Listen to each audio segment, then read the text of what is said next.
Monsieur Vatila Mutsampa, bonjour. Bonjour, monsieur.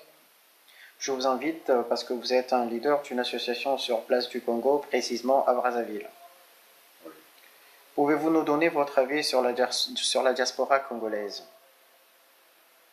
Bon, je ne sais pas si mon avis serait le bienvenu de la diaspora congolaise, mais je pense que la diaspora congolaise, aujourd'hui,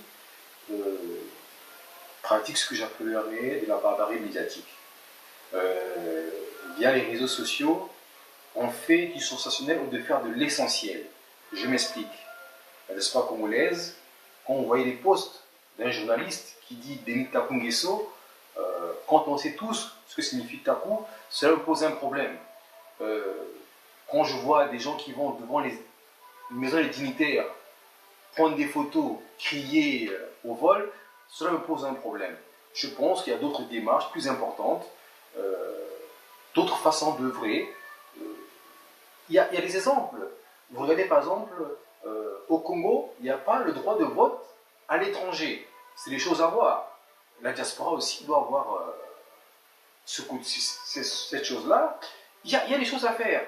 Mais la barbarie médiatique, je suis vraiment contre parce qu'on nous pose tout et n'importe quoi, plus de l'intox que de l'info. Alors ça me pose un problème. D'accord.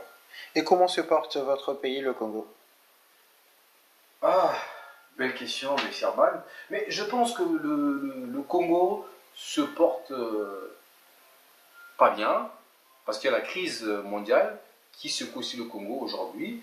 Et j'ai confiance aux dirigeants pour faire le nécessaire pour sortir de cette épidémie-là. D'accord. Quelle serait votre observation sur l'opposition du Congo-Brazzaville? Êtes-vous satisfait par rapport au gouvernement en place?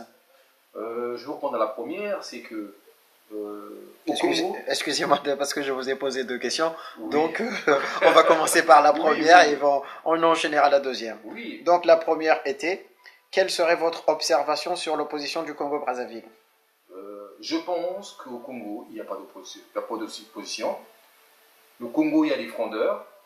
Vous avez le Parti congolais des traîtres. Et vous avez ceux qui pratiquent la politique du ventre. Parce que quand on observe aujourd'hui l'opposition congolaise, vous avez Mounari qui a été ministre du Commerce de son temps. Le sac de ciment coûtait 11 000 francs. Dès qu'elle est partie, ça coûtait 8 000 francs. Ça me pose un problème. Vous avez M. Kolila, parfait, opposant, quand on sait que son père, à la fin, a fait un pacte avec le président Sassou, ça me pose un problème. Donc je me dis, il y a un méli-mélo que j'ai du mal à déceler et j'ai du mal à comprendre, mais je me dis, bon, mais il n'y a pas d'opposition au Congo. Non, il n'y en a pas. Donc, êtes-vous satisfait du gouvernement en place? Non, non, non, non, je ne suis pas satisfait du gouvernement en place, parce que le gouvernement en place, bien évidemment, a fait le nécessaire pour amener le Congo vers une dimension, on va dire, vers l'émergence. Mais quand on voit qu'il y a un ministre qui aurait pu lustrer le Congo, en l'occurrence M. Bouya, ça me pose un problème. Quand je vois de l'autre côté le gouvernement, le Premier ministre est moins bas, ça me pose un problème. Je ne suis pas satisfait du tout. Par contre, j'aurais souhaité, puisqu'on est dans l'élan du renouveau, j'aurais souhaité voir, par exemple, comme Premier ministre, M. Nicolas Saint-Paul, qui a fait ses preuves. J'aurais voulu voir aux grands travaux un autre monsieur que Bouya. J'aurais voulu voir au trésor public autre chose que monsieur qui a une femme dont l'armée se sert avec respect. Non, ça me pose un problème. Ça me pose un problème. Mais dans le fond, mettons les hommes qu'il faut à la place qu'il faut. Et ça, il faut qu'on y aille dès maintenant. Parce que le Congo est dans une crise importante et il faut les hommes qu'il faut. Il faut dire les choses. Il faut faire les choses. Quand ça ne va pas, on applique ce qu'il faut appliquer. Voilà. D'accord. Avez-vous un avis sur avez-vous un avis sur les vues dans les réseaux sociaux affaire Sarandenge et affaire Claudia Sassou?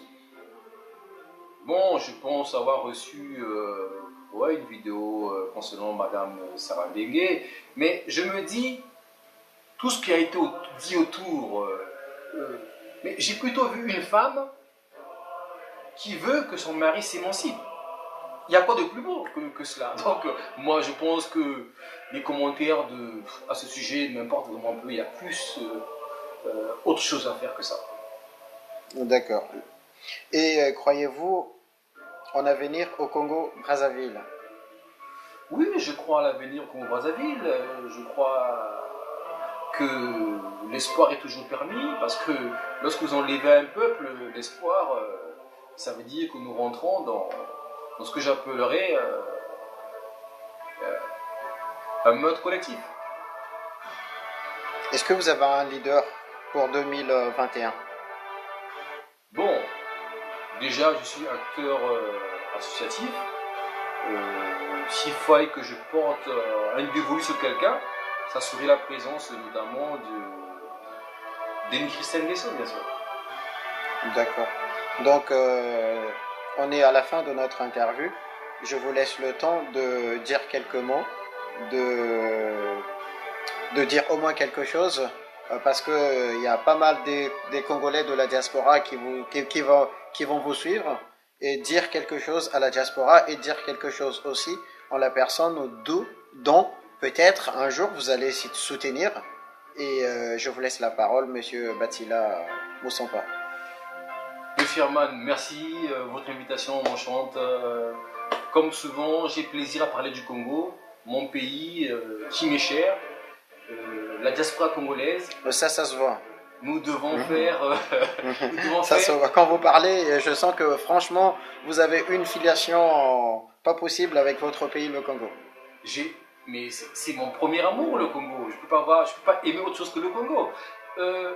La diaspora congolaise, j'aimerais qu'on lève le débat, qu'on mette la barre un peu plus haute que cela.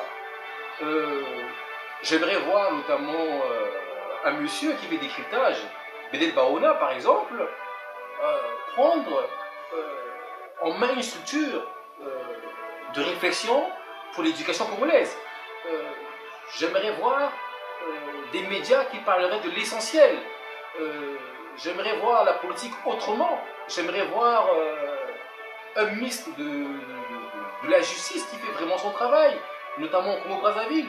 J'aimerais voir un procureur, Ngakala, qui ne s'occupe pas des bassesses de je sais pas qui on a filmé la maison. J'aimerais voir M. Ngakala qui pense que le directeur de la SNE pose un problème à la population, il faut qu'il soit écouté.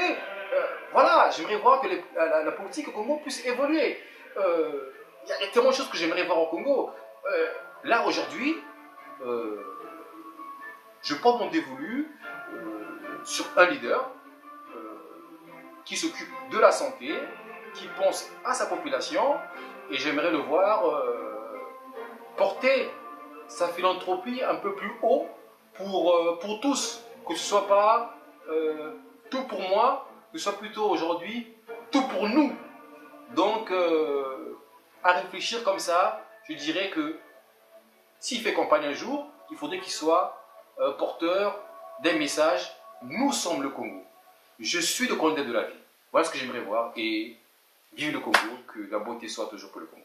Ok, merci. Donc, Monsieur Moussampa, nous sommes arrivés à terme de notre interview. Donc, je vous souhaite bonne chance pour votre pays, pour votre beau pays, le Congo. Merci. Merci, Herman. Merci. Ok, merci.